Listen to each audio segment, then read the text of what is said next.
Yeah. Ay, ay, ay. Real talk, true shit. Ay, all the fucking bad bitches. I don't want no mediocre. No, don't want no mediocre. I don't want no mediocre. No, bad bitches. Yo yo yo yo. Nama saya Wahyu Ardantoro. Nama saya Nara Wicaksana. Pada kesempatan kali ini kami akan menjelaskan tentang Chapter 11 dari buku Intermediate Accounting, yaitu Depreciation, Impairment, and Depletion. selamat menyaksikan. Ya, chapter 11 Depreciation, Impairment, and Depletion. Penjelasannya akan dijelaskan oleh Nara. Oke, jadi ini penjelasan dasarnya. Depreciation itu merupakan suatu proses akunting untuk mengalokasikan biaya dari aset-aset yang berwujud dengan cara yang sistematis dan rasional. Nah, ada beberapa hal yang kita alokasikan, ada beberapa hal itu yang kita alokasikan dalam depresiasi. Ada 3. Yang pertama apa tuh, Yon? Fixed asset. Fixed asset itu kita depresiasikan sebagai depreciation expense disebutnya. Yang kedua apa, Yon? Intangibles. Nah, itu disebutnya dengan amortization expense. Yang ketiga, Natural resources. disebutnya dengan depletion expense. Jadi ada beberapa faktor yang mempengaruhi depreciation proses. Yang pertama itu depreciable base for the asset. Cara mencari depreciation base ini, original cost dikurang salvage value. Dalam kasus ini original cost 10.000 dikurang salvage value-nya 1.000. Jadi dapat depreciation base 9.000. Terus yang kedua itu estimasi dari service life. Service life ini biasanya berbeda dari physical life. Terus ada beberapa hal yang menyebabkan perusahaan ini retire asetnya. Yang pertama itu physical factor. Seperti emang nilai kegunaan barangnya itu udah nggak berguna. Terus yang kedua economic factor. Nah, economic factor ini terbagi dari 3. Ada inadequasi. Apa tuh, Nar? Inadequasi itu saat sebuah aset berhenti kegunaannya karena perusahaan itu memiliki demand yang berubah. Saya beri contoh seperti ini. Misalnya ada sebuah bimbingan pelajar, mempunyai murid 5 orang, berarti satu kelas itu cukup. Tiba-tiba muridnya itu bertambah menjadi 50 orang. Nah, kelas itu udah nggak cukup kan? Maka dia memerlukan satu kelas lagi baru yang lebih besar. Nah, kelas lamanya itu mengalami inadequasi. Terus yang kedua itu supersession. Apa, Nar? Kalau supersession ini terjadi saat sebuah aset itu berhenti kegunaannya karena digantikan oleh aset yang lebih ekonomis. Contohnya begini. Contoh. Misalnya ada sebuah jasa antar jemput di kampus misalnya atau di sekolahan. Pakai mobil Innova. Setelah dihitung-hitung, Innova ini terlalu boros, maka digantikan oleh Avanza yang mana orangnya cukupnya sama, muat banyak juga, tapi lebih irit. Itu kan lebih ekonomis tuh jatuhnya. Nah, Innova itu mengalami supersession. Nah, terus yang ketiga itu obsolescence. Apa, Nar? Semua hal di luar inadequasi dan supersession itu masuk ke obsolescence. Ya, sekarang kita masuk ke metode depresiasinya. Metode depresiasi ini terbagi menjadi 3, yaitu activity method, straight line, sama diminishing charge method. Nah, diminishing ini bisa dibagi menjadi 2, yaitu sum of the year digit sama declining balance method. Kita masuk ke activity method dulu. Jadi ini ilustrasinya, jika Stanley mempunyai crane yang mempunyai umur 4.000 jam pada tahun pertama. Oh, bukan. Salah. Jadi Stanley ini punya crane yang dipakai 4.000 jam pada tahun pertama. Terus harga crane ini 500.000. Estimated useful life-nya 5 tahun. Estimated salvage value-nya 50.000. Terus productive life in hours-nya ini 30.000. Nah, itu terus masukin ke rumus saja. Jadi costless salvage itu kan 500.000 dikurang salvage value-nya 50.000. Jadi 4,5 dikali 4.000 jam kerjanya itu pada tahun pertama dibagi 30.000 productive life in hours-nya, dapat depreciation charge-nya 60.000. Terus straight line method. Straight line method ini sama nih, soalnya kayak tadi, cuman caranya doang yang beda. Jadi costless salvage itu kan 500 kurang 50 jadi 4,5 dibagi estimated service life-nya 5 tahun jadi 90.000. Nah, ini nih diminishing method diajarin sama Nara. Oke, Karena tadi Dion agak sedikit kurang nih pengetahuannya. Jadi saya akan menjelaskan tentang yang sum of the years digit. Bisa dilihat di kolom depreciation base itu dari tahun pertama sampai tahun kelima angkanya semua sama, 450.000. 450.000 kita dapat dari nih, cost of credit kan 500.000. Nah, 500.000 kita kurangin sama residual value-nya itu atau salvage value-nya yang 50.000. Nah, makanya kita dapat 450.000. Kalau di sum of the years digit, semua depreciation base itu dari pertama sampai akhir sama. Nah, kolom selanjutnya remaining life in years. Jadi di tahun pertama itu kan dia tadi useful life itu 5 tahun. Nah, berarti kalau di tahun pertama dia masih punya sisa 5 tahun. Di tahun kedua dia sisa tinggal 4 tahun, tahun ketiga sisa 3 tahun, dan selanjutnya. Nah, remaining life-nya itu di total semua ada 15. Kolom selanjutnya itu depreciation fraction. Kita dapatnya itu pembilangnya itu dari remaining life-nya. Jadi kalau yang tahun pertama berarti kan remaining-nya 5. Tahun kedua remaining-nya 4. Nah, jadi itu jadi pembilang. Penyebutnya itu adalah dari jumlahnya, yaitu 15 jumlah remaining-nya. Nah, sekarang yang warna merah nih, kolom depreciation expense. Dapat di situ tulisannya 150.000. 150.000-nya itu dari mana? Yaitu dari depreciation base kan kita udah dapat. Depreciation base kita kaliin ke depreciation fraction. Nah, maka kita akan dapat 150.000. Nah, 150.000 ini tadi dari cost yang pertama, costnya tadi pertama 500.000 kan. Nah, 500.000 kita kurangin deh depreciation expense di tahun pertama. 500.000 dikurangin 150.000, dapat deh 350.000. Untuk tahun kedua sama, jadi tinggal 450.000 kita kaliin 4 per 15, dapat 120.000. Nah, untuk book value-nya di end of year-nya itu, berarti dari book value tahun pertama 350.000, dikurangin depreciation expense pas tahun kedua, jadi 350.000, kita kurangin 120.000. Kita bakal dapat 230.000. Gitu terus sampai habis, sampai yang tahun kelima, kan useful life 5 tahun, berarti kita hitung terus sampai tahun kelima. Gitu. Nah, sekarang yang diminishing charge methods yang kedua. Dion mau menjelaskan? Boleh deh. Silakan. Ya, masuk ke diminishing charge method yang kedua, yaitu declining balance method. Ya, langsung ke tabel. Aku gimana jelasin, Nar? Jadi ini book value of first asset of the year. Ini kalau yang tadi itu kan yang di sum of the year itu book value-nya ini mungkin 4,5 udah dikurang sama apa tadi dikurang 50.000 tuh? Residual value. Kalau ini kita nggak usah. Jadi tahun pertama ini kita pakai cost yang pertama itu 1.000. Terus rate on declining balance-nya itu dapat dari, karena ini declining balance ini bisa disebut juga double declining balance. Terus ini pengembangan dari straight line method. Jadi ini ada rumusnya, lihat di sini nih. Nih 90.000 ya. 90.000 ini dapat dari depreciation charge di straight line method. Dibagi sama bagi apa, Nar, tadi, Nar? Dibagi sama depreciation base. Depreciation base. Nih dari angkanya, kalau melihat angkanya di sini. Nih. Charge-nya 90.000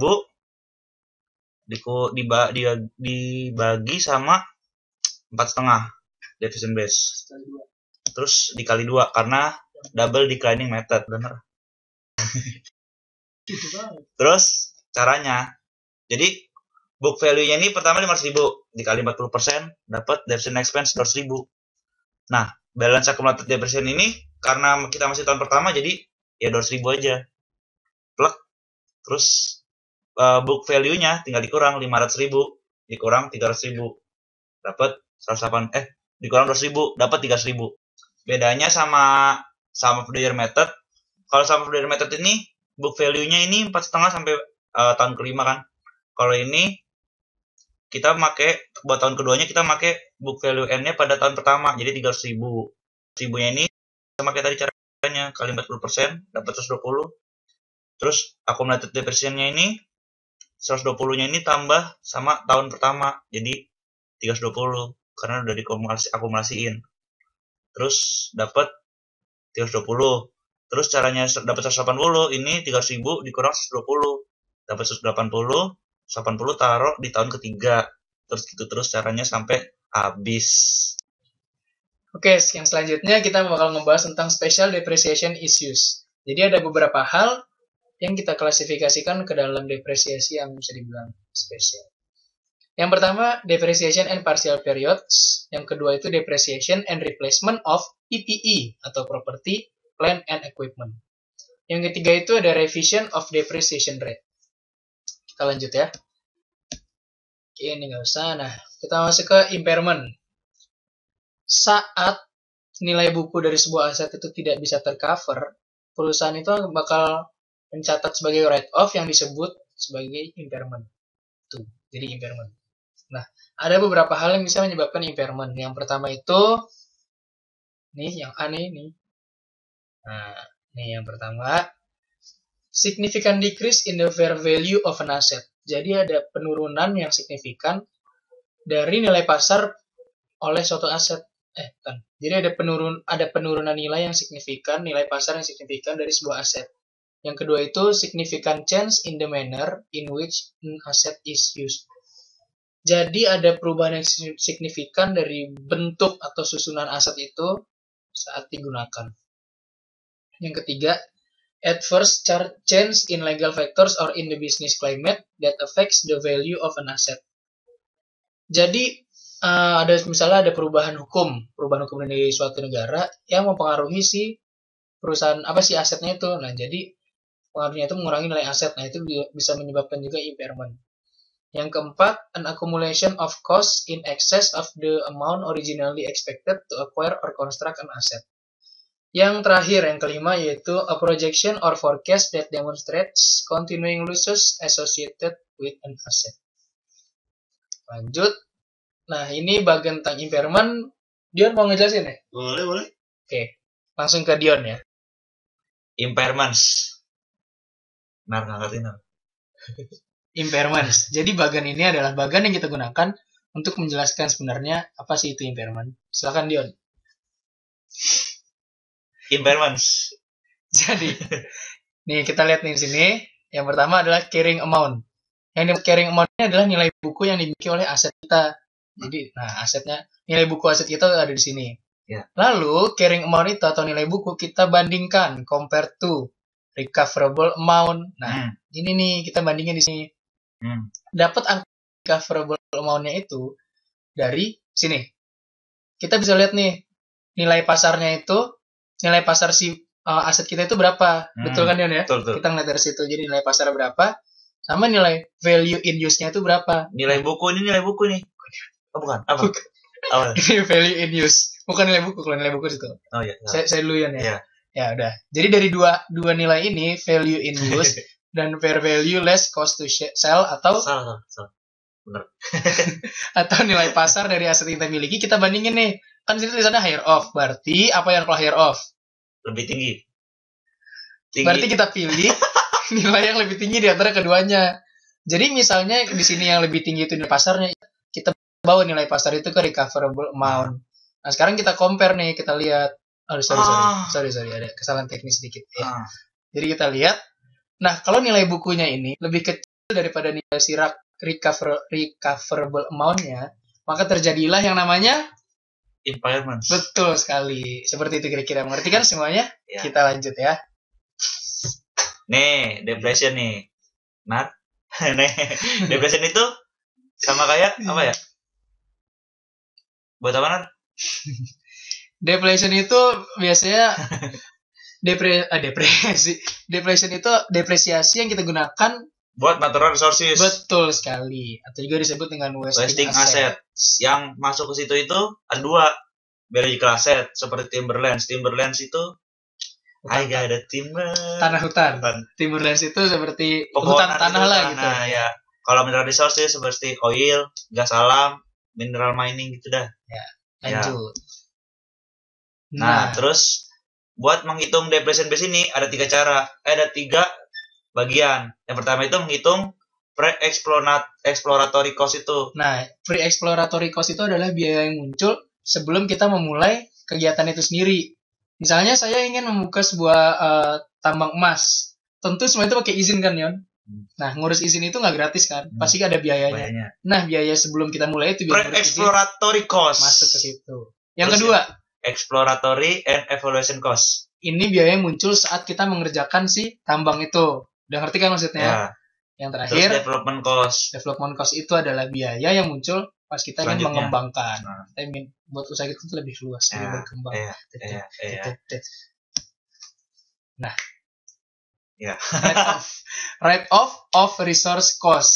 Jadi, ini sih nggak terlalu susah. Ini cuman Rumus gendong saja. rumus kita Apalin mainin rumus aja. di sini.